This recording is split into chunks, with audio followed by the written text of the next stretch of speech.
This HR manager limited men's speaking time to fight the patriarchy, but completely froze when client asked her to explain the code.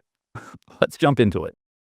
Be me, 32F, HR People and Culture Lead, Series B Tech Startup, office is in South Lake Union. Been here for exactly 14 months.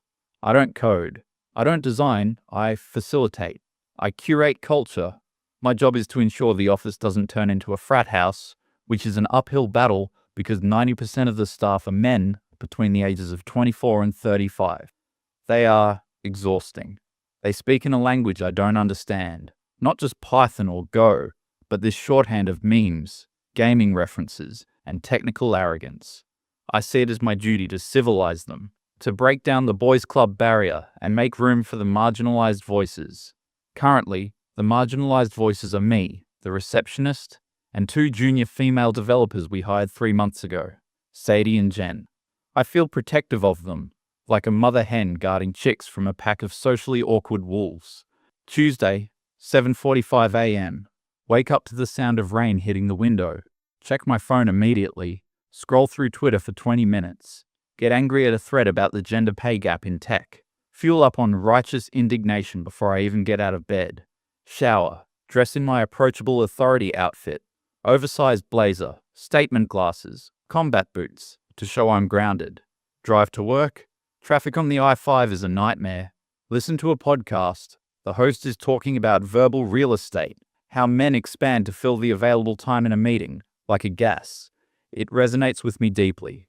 I nod along in the car, gripping the steering wheel. Yes, I whisper to no one. They take up all the air. Get to the office. Badge in. The smell of high-end roasted coffee beans hits me. We have a barista on site from 8 to 10 a.m. His name is Brad. He makes a fern leaf in my oat milk latte. Rough commute? He asks. The usual. I sigh. Just ready to tackle the systemic issues, Brad. He smiles vaguely, having no idea what I'm talking about. I take my coffee to my office. It has glass walls on 3 sides. It's supposed to symbolize transparency, but mostly it just makes me feel like I'm in a zoo exhibit. I sit down and look out at the engineering section. It's quiet right now, but soon the stand-up will happen, and the noise will begin. 10 a.m. The daily stand-up. This is the bane of my existence. Technically, I don't need to be there. It's a technical status update, but I attend to monitor team dynamics. I stand in the back, notebook in hand. The team gathers in a circle. The lead architect is Patrick, 33M, tall, thin, wears the same faded NASA t-shirt once a week. He has that specific kind of developer arrogance, where he thinks logic applies to human emotions. He doesn't speak loudly, but he speaks with absolute authority. Patrick starts talking about the database migration. He's explaining a blocker. We hit a snag with the sharding key, he says. If we don't refactor the index, we're going to see latency spikes on the West Coast nodes. I'm thinking we need to rewrite the query optimizer. He goes on and on. I check my watch. He's been talking for 4 minutes. Nobody interrupts him. The junior guys are nodding. Jen, one of the female juniors, looks confused. She opens her mouth to ask a question. Patrick doesn't see her. He keeps talking. So I'm going to spend the day stripping out the legacy code, he concludes. Jen closes her mouth. She shrinks back. My blood boils. I see it so clearly. He steamrolled her. He didn't even know he did it. That's the worst part. It's the casualness of the exclusion. The meeting ends. Patrick spoke for 12 minutes total. Everyone else combined spoke for 5. Jen spoke for 0. I walk back to my office, heels clicking on the concrete. I am shaking, not with fear, but with purpose. This ends today. I sit at my desk, open a new document, title it, Proposal for Equitable Communication Standards in Synchronous Meetings. No, too wordy. Delete it. Title it, Project Amplify, Giving Voice to the Voiceless. Perfect. I spend the next 4 hours drafting. I pull up the pie charts from my observations. I categorize speaking time by gender and seniority. The data is damning. 90% of the airtime is consumed by 3 men. I write the executive summary. To create a truly inclusive environment, we must disrupt the traditional hierarchy of communication. We must treat time as a shared resource, not a private commodity to be hoarded by the privileged. I outline the solution. Strict time limits. The equity timer. Seniors capped at 5 minutes per hour. Juniors and women uncapped. Mandatory yielding protocols. If a man interrupts a woman, he loses 1 minute of his allocation. It's radical, it's punitive, but it's necessary. Shock therapy for a sick culture. 2 p.m. Meeting with the CEO, Austin. Austin is 45, a nice guy. He just wants everyone to get along and ship code so he can sell the company. I walk into his office without an appointment. Austin, we have a problem. He looks up from his phone, startled. Oh, hey Kaylee. Is it the espresso machine again? No, Austin. It's the culture. It's rotting. I drop the proposal on his desk. He picks it up, reading the title. Project Amplify? We are losing talent, Austin, I say. Jen and Sadie feel silenced. I spoke to them.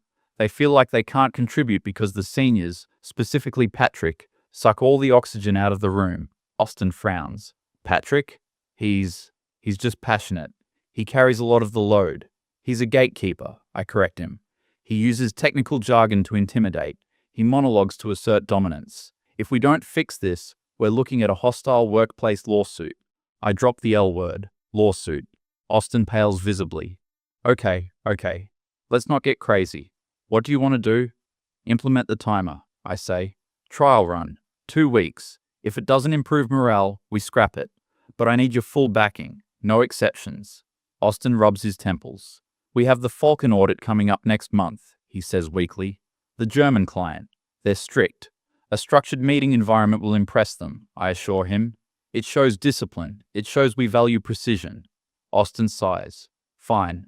Announce it tomorrow. But if velocity drops, it's on you. Velocity is a construct, I say, smiling. Collaboration is the reality. Wednesday, 9 a.m., the all-hands meeting. I've set up the room. I bought a large, red digital gym timer from Amazon. It's mounted on the wall. Everyone files in, joking, laughing, holding coffee. Patrick sits in the back row, as always, hoodie up. I take the microphone. Good morning, team. Today marks the beginning of a new era at Sinetra. I present the slides. I explain the time equity system. I see the confusion ripple through the room like a wave. Brows furrow, whispers start. Patrick looks up from his laptop. He takes off his headphones. Wait, Patrick says. His voice cuts through the murmurs. You're saying I can only speak for 5 minutes? In a 1-hour architecture review? Precisely, I say, beaming. It forces you to prioritize, to distill your thoughts, to make room for others. That's impossible, Patrick says flatly. I can't explain a distributed system in 5 minutes. It takes 10 minutes just to draw the diagram. Then maybe you shouldn't be the only one explaining it, I counter. Maybe you should empower Sadie to explain it. Patrick looks at Sadie. Sadie looks like she wants to die. Sadie started 3 months ago, Patrick says. She doesn't know the legacy codebase yet, and she never will if you keep talking over her, I say. This is happening, Patrick. It's not a request, it's policy. Patrick stares at me for a long, uncomfortable moment. Then he shrugs. Okay, he says. Policy is policy. He opens his laptop again, puts his headphones back on. I feel a surge of victory. I stared down the mansplainer. The first week, it is awkward. I attend every major meeting to enforce the timer. I hold a clipboard and a stopwatch. Monday planning meeting. Patrick starts outlining the sprint. He gets to 4 minutes and 50 seconds. I hold up my hand. 10 seconds, Patrick. He stops mid-sentence. And that's why we need to lock the beep. The timer goes off. Time, I say. Who wants to pick up where Patrick left off? Silence. 15 developers stare at the table. Steve, senior backend, raises his hand. I can finish his thought, Steve says. No, I say. You're also a senior. You have your own allocation. Let's hear from Jen. Jen jumps. I think he was talking about the database. Good, I encourage. Go on. I don't know which table he meant, Jen whispers. Patrick is sitting back, arms behind his head, staring at the ceiling. He looks entirely relaxed. He doesn't offer to help. That's okay, I say. Patrick, can you answer yes or no? Is it the user table? Patrick points to the timer. I'm out of time, he mouths. I flush. You can answer a direct question, I snap. Oh, Patrick says. No, it's not the user table. Then which one? That would require an explanation, Patrick says. Which I don't have time for. The meeting grinds to a halt. We end 20 minutes early. Nothing gets decided. I send an email recap. Great session today, everyone. We uncovered some knowledge gaps that we can now work to fill. This is what growth feels like. Week 2, the silence grows. The office used to be loud. Arguments about Star Wars versus Star Trek, debates about Vim versus Emacs, people shouting across the room about bugs. Now, dead silence. Everyone is on Slack, typing furiously. I walk past Patrick's desk. He is typing a novel into a chat window. I pause. Patrick, I say, we want to encourage verbal communication too. Don't hide behind the screen. He turns to me, removes one earbud. I'm documenting, he says. Since I can't speak, I'm writing everything down. It's creating a paper trail. Isn't that what HR wants? I can't argue with that. Good, I say. Keep it up. I walk away feeling uneasy. He's following the rules, so why does it feel like I'm losing? I go to check on Sadie and Jen. They look miserable. Sadie is staring at a wall of code on her screen. How's it going, Sadie? I ask, sitting on the edge of her desk. It's hard, she admits. I'm stuck on this API integration. Have you asked Patrick? I tried, she says. He sent me a link to a 40-page documentation file he wrote yesterday. He said he can't walk me through it because of the new policy. I frown. That's passive-aggressive. Is it? Sadie asks. Or is he just doing what you said? I look at Sadie. Really look at her. She looks tired. I'm doing this for you, you know, I say softly. So you have space to grow? I know, she says. But sometimes I just need to be told the answer. I don't want to reinvent the wheel. I just want to drive the car. I pat her shoulder. Trust the process, I say. Growing pains. 3 days before the Falcon visit, major outage. The site goes down at 2 p.m. Customers are tweeting. Austin runs into the engineering section. Fix it. Fix it now. Everyone looks at Patrick. Patrick looks at the clock on the wall. He stands up. Okay, it looks like a deadlock in the transaction queue, he says. We need to kill the process and roll back the last commit. Steve, you need to SSH into the primary node. Jen, you check the logs. He speaks fast, urgent, authoritative. I'm standing by the water cooler. I watch him take command. He is a conductor, and the team is the orchestra. He hits the 5-minute mark. I check my watch. I struggle with myself. This is an emergency. But if I make an exception now, the whole system collapses. If rules only apply when things are easy, they aren't rules. I step forward. Patrick, I call out. He stops. Austin looks at me, eyes wide.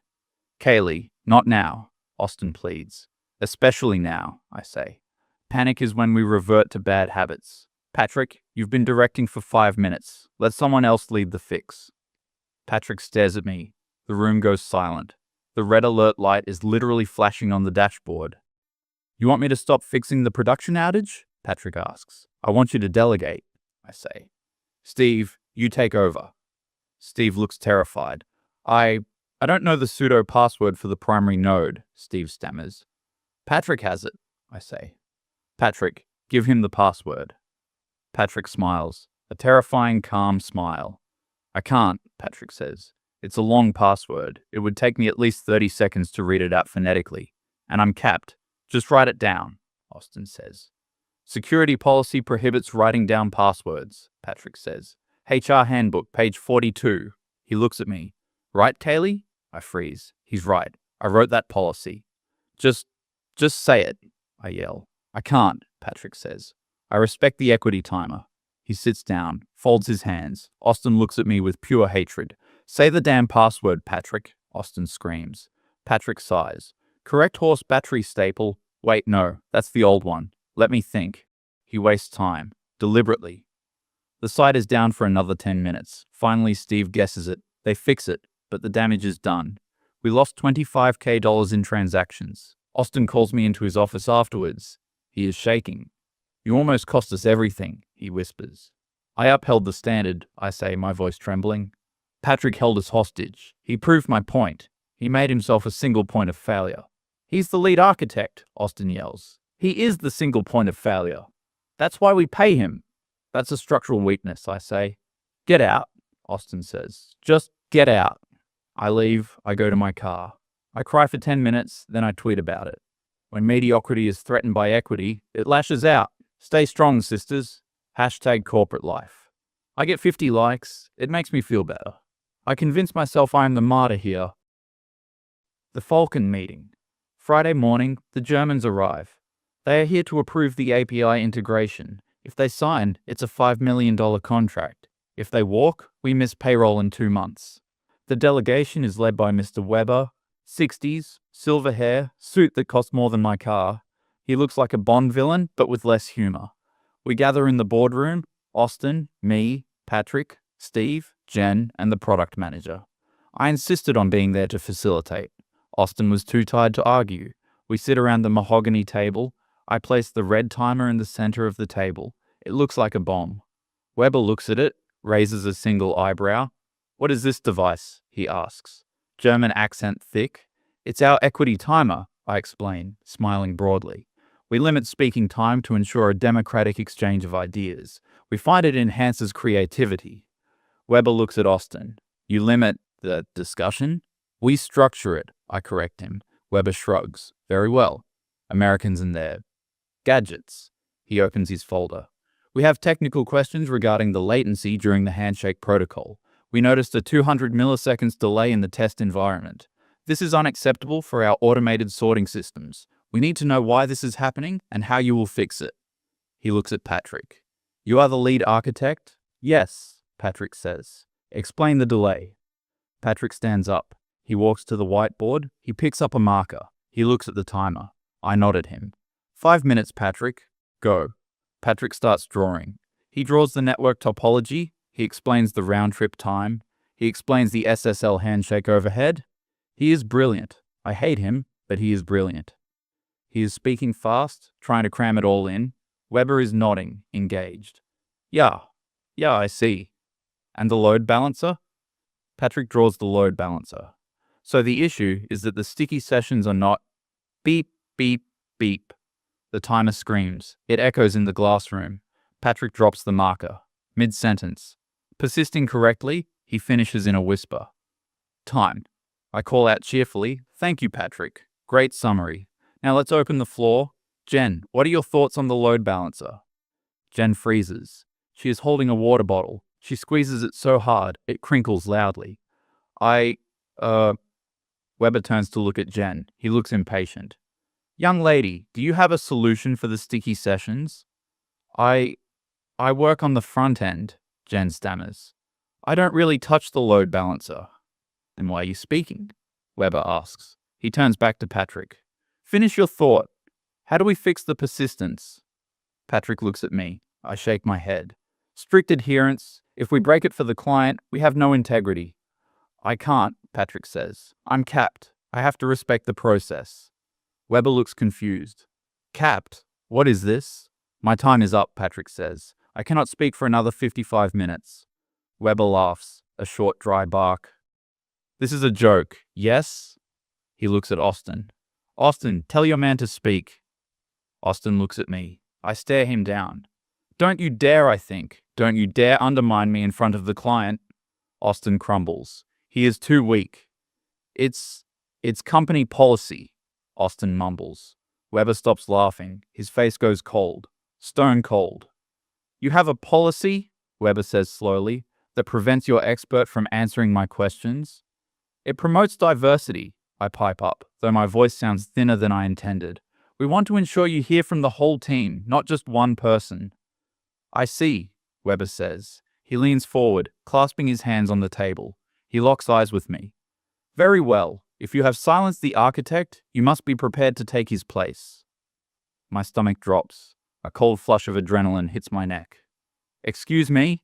"The question stands," Weber says, pointing to the whiteboard with a laser focus. "The latency in the SSL handshake. How do you resolve the deadlock if the primary node fail?" Silence. Absolute, suffocating silence. The only sound is the rain hitting the glass and the blood rushing in my ears.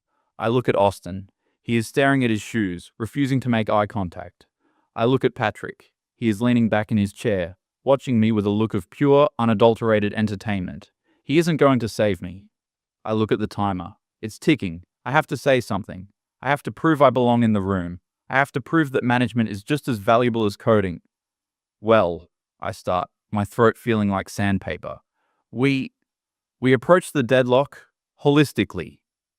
Weber raises an eyebrow. "Holistically?" he repeats. Yes, I say, trying to channel my inner TED talk. We ensure that the node communicates with the other nodes in a way that is transparent and equitable. I am throwing buzzwords like sandbags against a flood. Does the node yield its time? Weber asks, his voice dripping with sarcasm.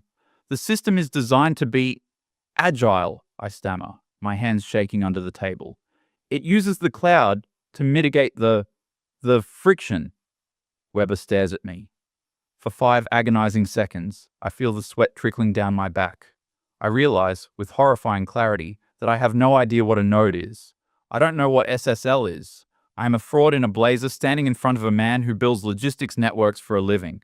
You have absolutely no idea what you are talking about, Weber states. It's not a question, it is a verdict. I am not technical, but then why are you talking? He snaps. And why is the only person who does know what he is talking about forbidden from speaking? He stands up. He slams his folder shut. The sound is like a gunshot in the quiet room. This is unserious, he says. We are trusting you with millions of packages, millions of euros, and you are playing kindergarten games with a stopwatch. He turns to me one last time. And who are you again? I am the head of people and culture, I whisper, my chin trembling, no longer able to lift it. People and culture, Weber spits the words out like they are poison. You have no culture. You have silence. He turns to his team. Wir gehen. We are going. They stand up. The room is paralyzed. I feel panic rising. Real, suffocating panic. This wasn't supposed to happen. He was supposed to be impressed by our equity. Wait, I say. We can suspend the rules. Patrick, speak. Patrick looks at me. He smiles. That same cold, dead smile. I wouldn't want to violate the safe space, Kaylee, Patrick says softly. I think I'll just listen.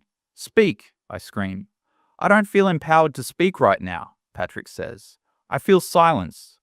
Weber is at the door. He looks back one last time. He looks at me with pure disgust.